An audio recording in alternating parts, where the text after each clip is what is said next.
Salut à tous, j'espère que vous allez bien, c'est FC Campigna.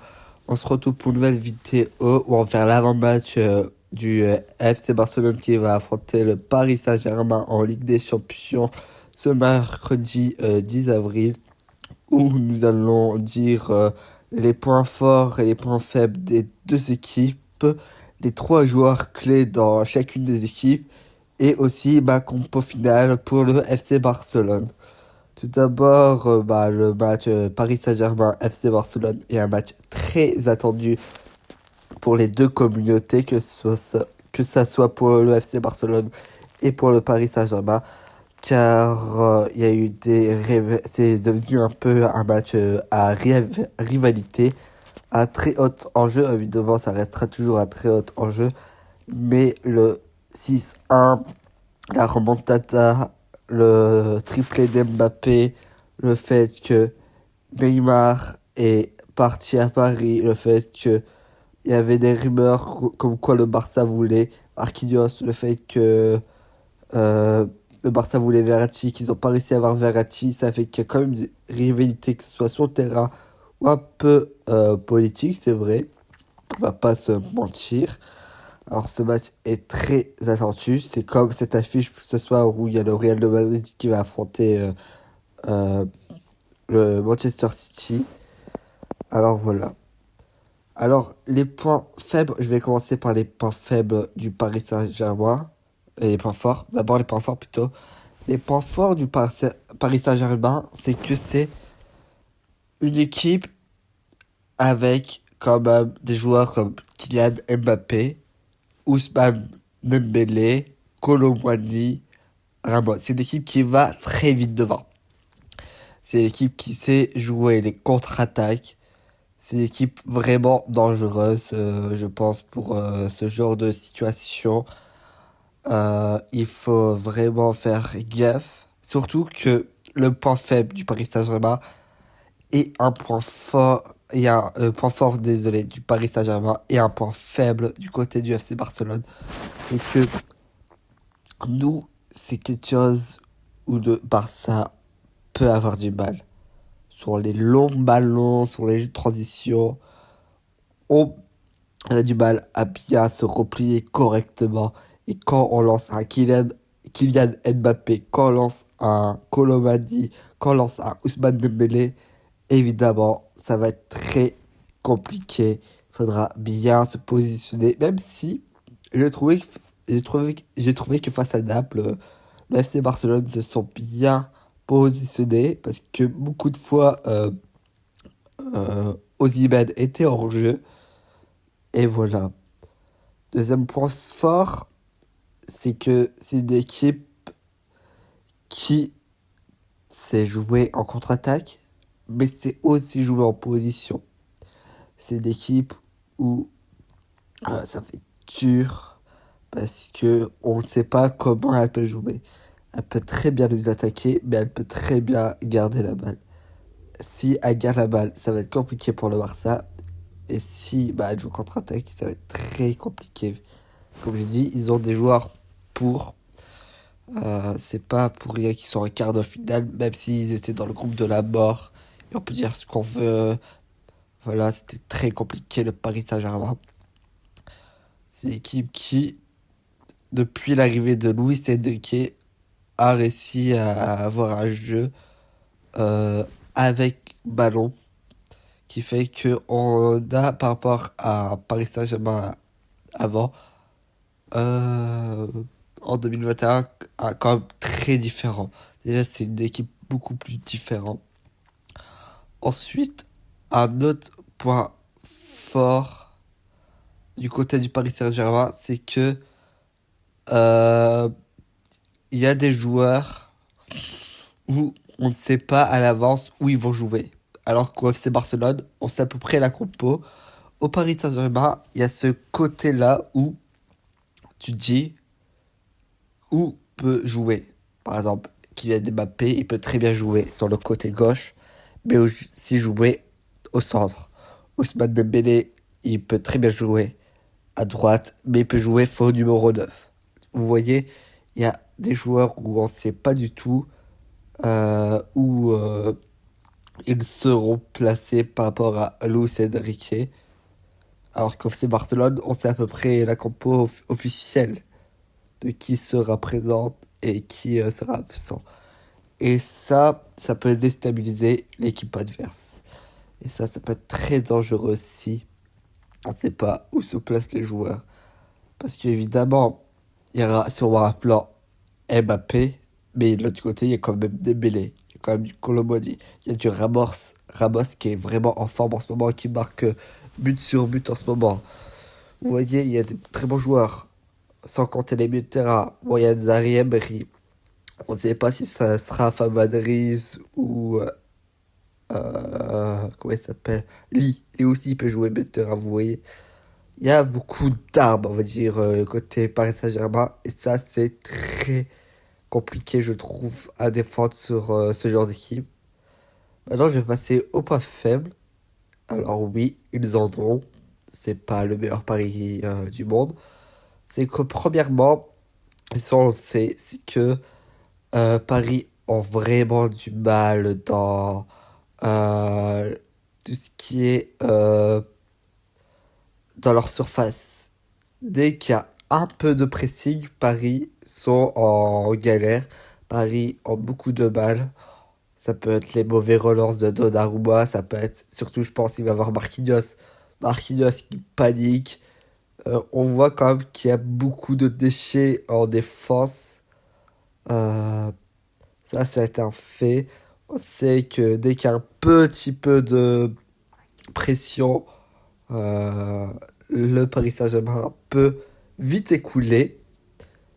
Deuxième point, je pense, et là, ça peut être en notre faveur, c'est que on sait que Kylian Mbappé va quitter le Paris Saint-Germain et Luis Enrique est un peu en tension avec Kylian Mbappé car on le voit, Kylian Mbappé, dès qu'il sort, il en fait qu'à sa tête. C'est la première fois que Kylian Mbappé, désolé, sort autant. Disons, je crois que c'est la première fois. On le voit que Kylian Mbappé en fait qu'à sa tête, mais Luis Enrique, ça lui plaît pas du tout. Ils sont un peu en tension, on va dire, entre guillemets. Et du coup, c'est l'équipe qui à tout moment peut exploser. C'est l'équipe que mentalement, s'ils sont dans le dur, ils peuvent exploser. Marquinhos, Donnarumma, Mbappé. Mbappé, c'est un peu comme Vinicius. Il peut faire des mauvais matchs si tu le sors de son mauvais match.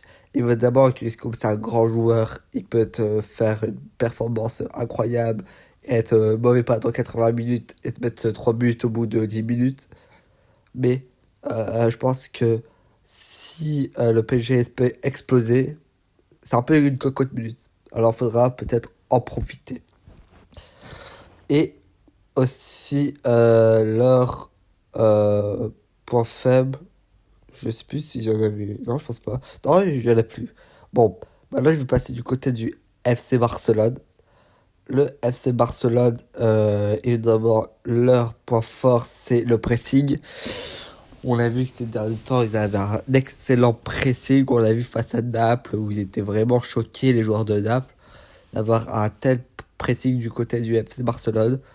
Et on le sait que voilà, ça c'est le point fort du Barça, qui est un point faible, c'est que en pressing, le Paris Saint-Germain ont beaucoup de mal.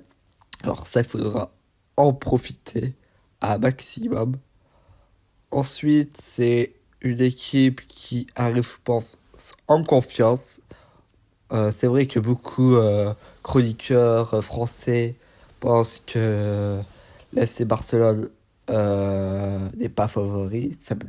C'est peut-être vrai, mais je pense que le Barça, faut pas sous-estimer, ils sont en confiance. Ils vont récupérer des joueurs comme Frenkie de Jong, comme Pedri. C'est une équipe qui roule bien ces derniers temps. Ils ont quand même battu 3-0 la Klitschko. C'est quand même pas non plus... tout le monde ne peut pas battre la Klitschko chez eux en plus. 3-0. C'est l'équipe qui est mentalement, je trouve, là, présent. Alors, il y a toujours des doutes parce que ces derniers temps, Ligue des Champions, les remontadas face au Bayern, le 8-2, etc., c'était catastrophique. Mais quand même, mentalement, je trouve qu'ils sont présents et face à un PSG qui peuvent avoir beaucoup de difficultés sur ce genre de match où il peut être en difficulté mentalement, c'est un point très important. Ensuite, le Barça, pareil, ils ont pas le même style, ils peuvent avoir deux styles différents. C'est le Barça, ils peuvent très bien, comme Xavi veut, c'est garder la balle. Mais le Barça maintenant peut aussi jouer en phase offensive, en contre quoi. Et ça peut, je pense, faire surprendre les adversaires. Et un autre point, c'est que le Barça est efficace sur le jeu, on va dire, aérien. Pas tout le temps, mais sur... Il y a des joueurs spéciaux comme Joao Félix, Rafinha, ce genre de joueurs de Young, tout ça, qui sont vraiment très bons, beaucoup Marcy sur le jeu aérien. Et ça peut être un avantage. Alors évidemment, le Barça a quand même des points faibles. Euh, le premier point faible, comme je l'ai dit, c'est que défensivement, ils ont du mal à revenir correctement pour espérer contrer une contre-attaque. Ensuite, Barça peuvent du meilleur comme du pire. Ils peuvent faire un match où ils te dominent de A à Z. En fait, le match suivant te faire un match vraiment pourri, mais c'est aussi du côté du Paris Saint-Germain. Le plus chiant, c'est que le Barça est l'équipe qui crée le plus d'occasions. Et c'est le Barça qui est l'équipe qui loupe le plus en Europe. C'est vraiment ça un point vraiment négatif. C'est que le Barça, ils peuvent te créer, je sais pas combien de situations, mais au final, te les louper, vraiment, comme le louper de Joao Félix là face à Las Palmas, c'est pas possible. Et le plus gros défaut, c'est que je dirais que c'est le Barça euh,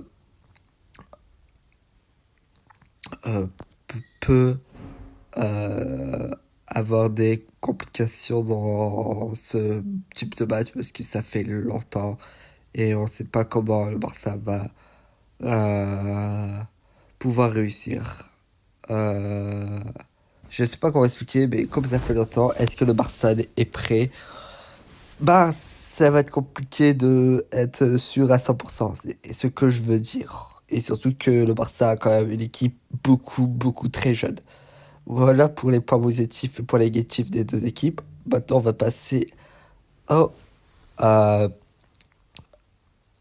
aux trois joueurs clés de chaque équipe. Alors, pour le Paris Saint-Germain, on va commencer par le Paris Saint-Germain. Évidemment, le premier joueur clé que je mets, c'est Kylian Mbappé. C'est un des meilleurs joueurs du monde actuellement. Euh, lors des grands matchs, il est souvent au rendez-vous.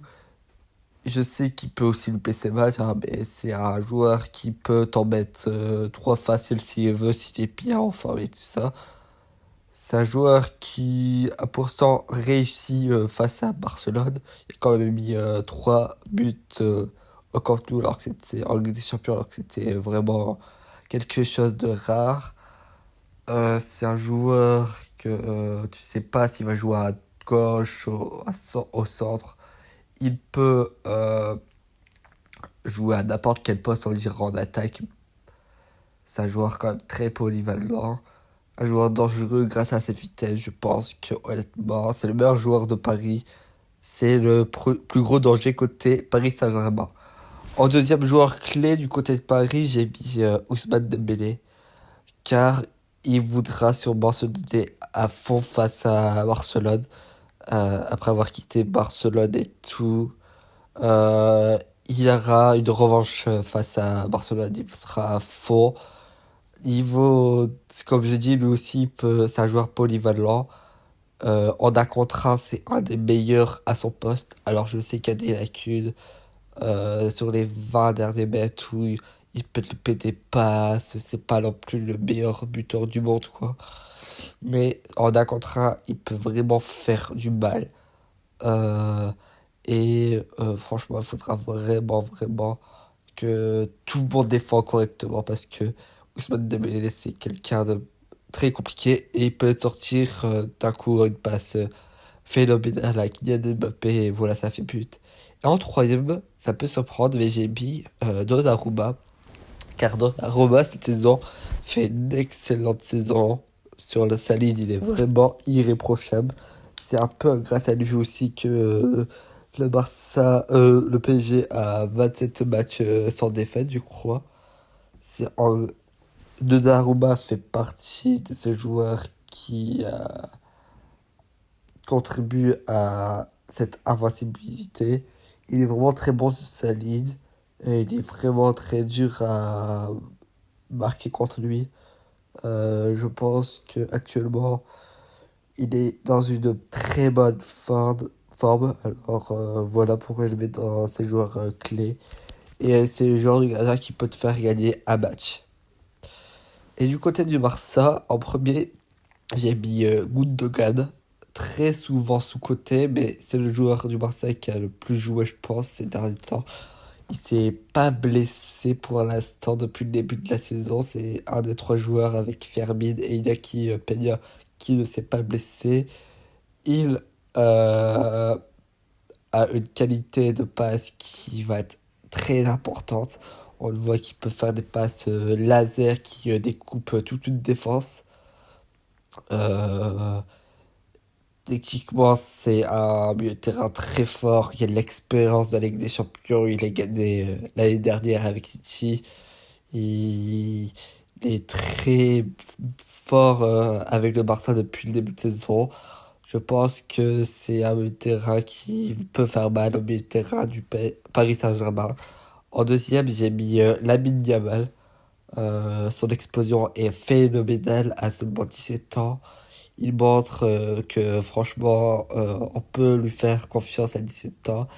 Je vais pas dire qu'il y a d'un coup fait que Ousmane Dembélé, on le sent plus, que voilà, on a oublié Ousmane Dembélé parce que voilà, c'est compliqué quand même d'oublier Ousmane Dembélé. Mais il a vraiment réussi, il est sur une bonne saison pour son âge, il est à 7 buts, je crois, ou 6 buts, et c'est pas je sais plus c'est quoi les stats, mais franchement, il est un titulaire indiscutable. Il pourra faire du bas sur son côté. On sait, en plus, il joue très intelligent. Bon, il sait quand il faut faire la passe, quand il faut dribbler, quand il faut partir en profondeur. Il sait tout ça. Voilà, il peut faire mal à la défense du Paris Saint-Germain. Et le dernier joueur, ça sera pour moi, c'est Pau Cubarsí.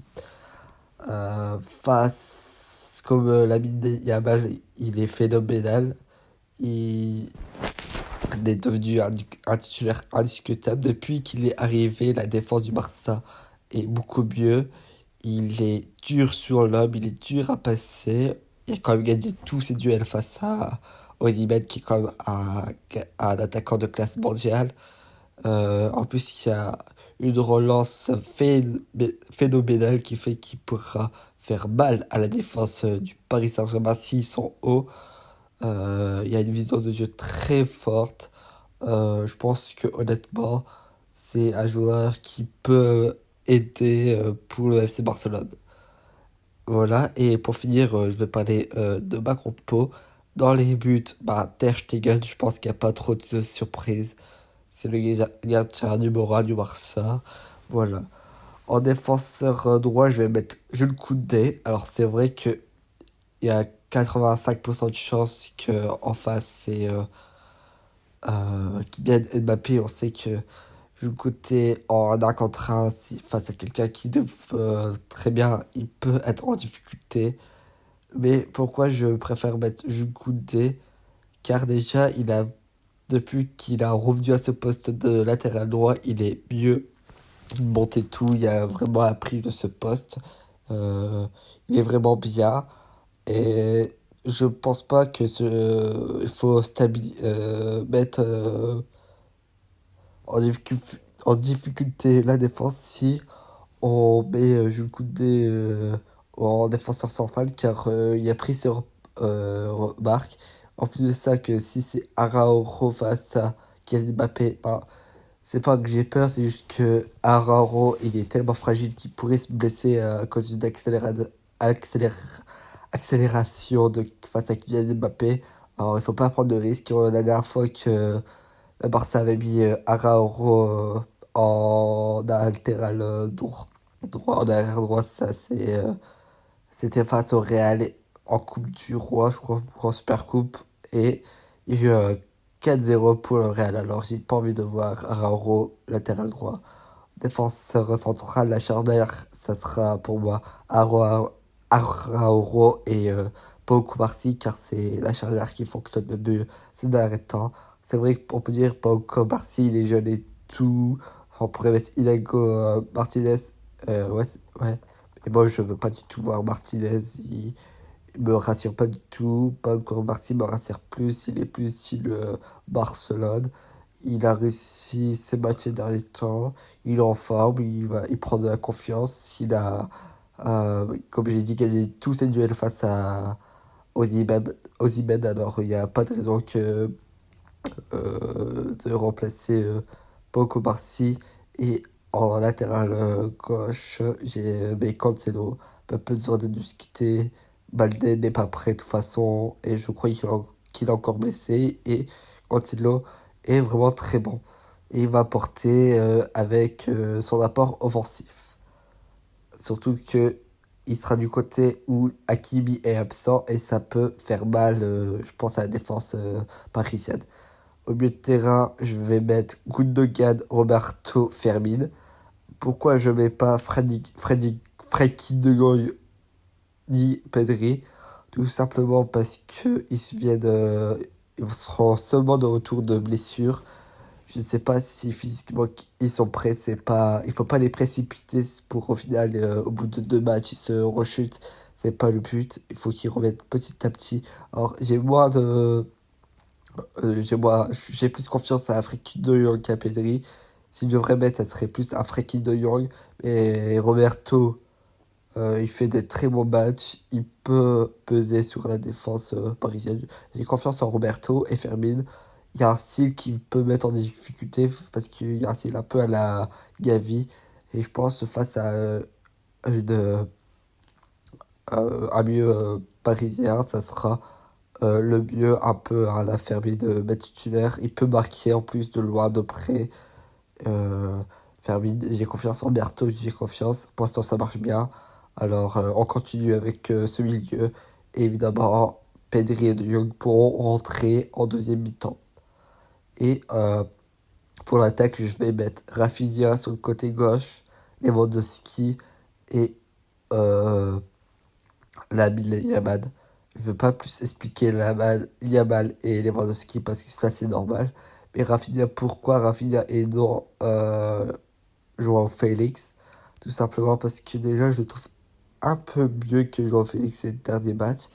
On sait que Rafinha il va jouer avec Sadiar et tout, alors il peut louper ses matchs, il peut être très mauvais dans ses dribbles, mais il va vraiment, je trouve, plus aider défensivement que à Joao Félix. Or, Joao Félix, je sais que face à Paris, c'est ce genre de type de match qu'il apprécie, mais on sait que Rafinha, défensivement, il pourra faire du bien, il défend toujours, il teste toujours à fond Rafinha, car Joao Félix, où il peut être nonchalant. Et ça serait dommage. C'est pour ça que je mettrais plus Rafinha parce que il y a ce côté plus défensif qui pourrait aider face à Ousmane Dembélé en face. Voilà, c'est tout pour cet avant-match entre le Paris Saint-Germain et le FC Barcelone. Euh, je ferai pas de débrief parce que j'aurai pas le temps. Et j'espère que ça vous a plu. Et si ça vous a plu, n'hésitez pas à vous abonner. Ça fera toujours plaisir.